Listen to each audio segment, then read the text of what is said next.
ত্রয়োদশ জাতীয় সংসদ নির্বাচনে আলোচনায় থাকা ঢাকা-৮ আসনে প্রতিদ্বন্দ্বিতা করে গণ অধিকার পরিষদের প্রার্থী মেঘনা আলম ট্রাক প্রতীকে মোট ৬০৮ ভোট পেয়েছেন। এই আসনে বেসরকারিভাবে বিজয়ী হয়েছেন বিএনপি প্রার্থী মির্জা আব্বাস উদ্দিন আহমেদ। তিনি তার নিকটতম প্রতিদ্বন্দ্বী এনসিপির প্রার্থী মোহাম্মদ নাসির উদ্দিন পাটোয়ারীকে ৫,০০০-এরও বেশি ভোটে পরাজিত করেন।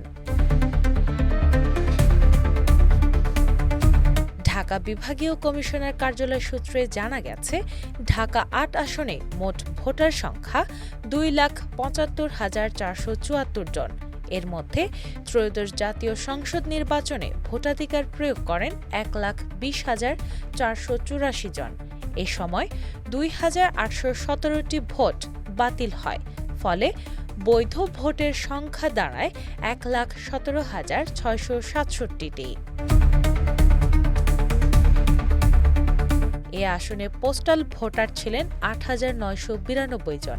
তাদের মধ্যে ৬,০১২ জন ভোট প্রদান করেন।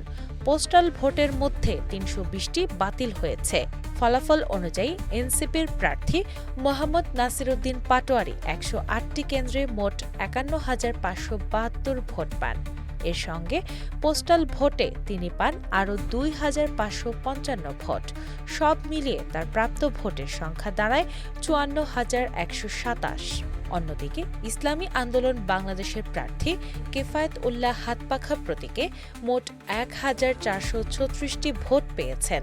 আর গণ অধিকার পরিষদের প্রার্থী মেঘনা আলম ট্রাক প্রতীকে পান ৬০৮ ভোট।